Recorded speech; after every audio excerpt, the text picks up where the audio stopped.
boys and girls, and ladies and gentlemen, and puppies and dogs. What? I had some of the animal kingdom tonight. I think the dogs are watching too. You didn't say cats? I don't like cats. Never liked cats. Not fond of them. Okay. Well, I know somebody who's not fond of his brother in the story tonight. Oh yeah, we're back to Jacob still. Oh yeah, did the no-no with his brother Esau. Yeah. Stole all the goodies. Mm-hmm.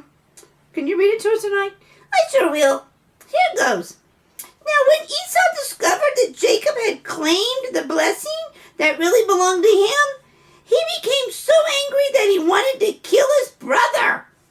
That's not good. No, it's not.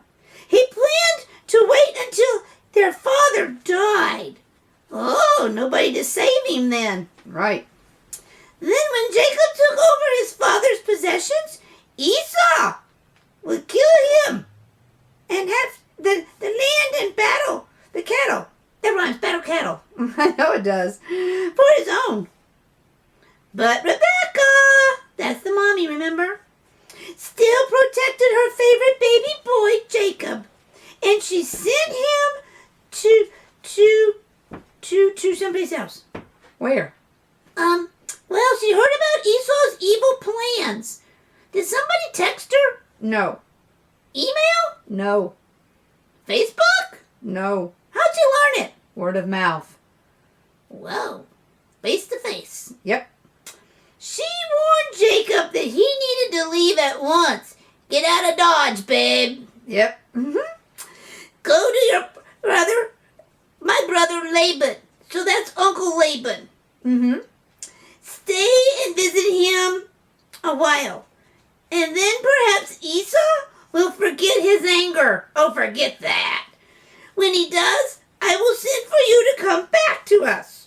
For I cannot bear to lose both you and your father. Well, Rebecca did not tell Isaac, the daddy, about the quarrel between the two sons. Moms are like that. Sometimes they just keep things deep in their hearts. Mm-hmm, they do. That's what makes moms moms. I know, they're great. Instead, she told him that Jacob was going to seek a good wife from among their own people. Both Isaac and Rebekah were disappointed with the foreign women that Esau took for his wives. Wives? In the olden days, they would have more than one wife at a time. Why? I guess they had a lot of house jobs to get done.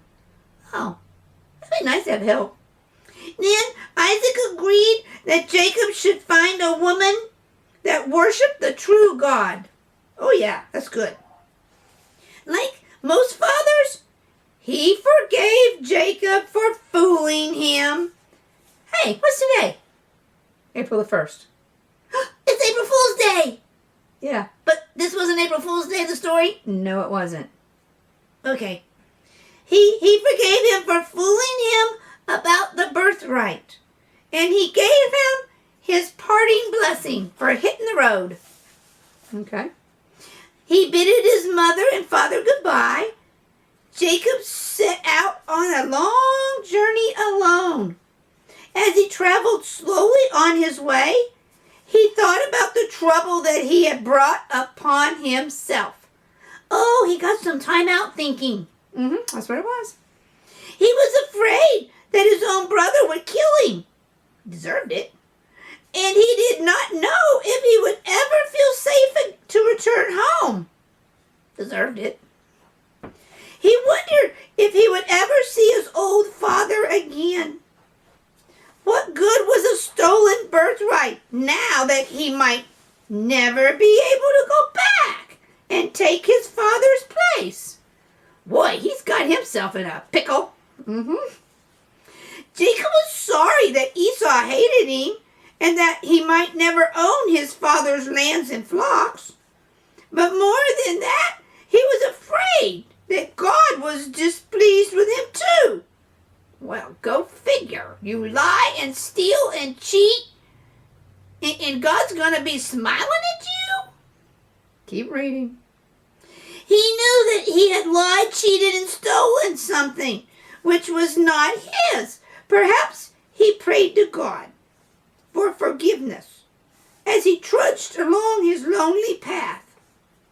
Whatever his thoughts were, he knew that God was listening to him. He always listens to other I'm sorry prayers. Sometimes he's waiting and waiting and waiting to hear them. Mm-hmm. As the sun went down, Jacob got tired and pooped. And he tried to look for a good place to sleep that night. And he found a smooth stone. Is that like a My Pillow? No, it's not a My Pillow. Those are squishy. A stone? Yeah, just keep going. And he laid his head upon it to sleep. While he slept, God sent him a wonderful dream. He saw a ladder that reached all the way from the earth to heaven. And on the ladder were beautiful angels climbing up and down from heaven to earth and back to their heavenly home. What were they doing? Having a parade? No. God himself stood at the top of the ladder and spoke to Jacob. Oh, now that would really trip you out. I am the God of your... Like my voice? That's my God voice. Just read it regular. I am the God of your grandfather Abraham and your father Isaac. This land where you are lying, I will give you and your children. Your family will be great, with as many people as there are specks of dust on the earth. You got a lot of specks of dust on your dresser. How do you know that? I saw it the other night. You should dust it. Would you get back in the story? Quit talking about my housekeeping. And through your family and all the peoples of the earth, they will be blessed. Now I am with you, and I will be with you wherever you go, and I will bring you back to this land someday. Someday, don't know when. I will never leave you until I make this promise come true. I guess God got over it. Mm-hmm. When you say I'm sorry, he instantly gets over it. Okay. I got some stuff I could say sorry for. You could, and during Lent would be a good time for you to do that before Easter gets here. Okay, I gotta keep reading. We have heard these wonderful words before. God had spoken them to Abraham, to Isaac, and these very words had kept them close to God throughout their lives. And now they had been repeated to Jacob. How good he must have felt when he woke up. Whoa! No longer was he alone. Surely the Lord is in this place. That I did not know it, he whispered to himself. He might as well yell that no one else was there. Yeah, true.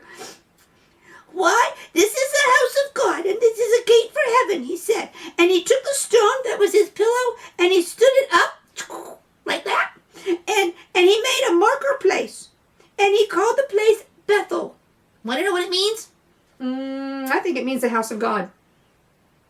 She read the story ahead of time. It means the house of God. And he made the promise to God that he would give back to him part of all that God gave him.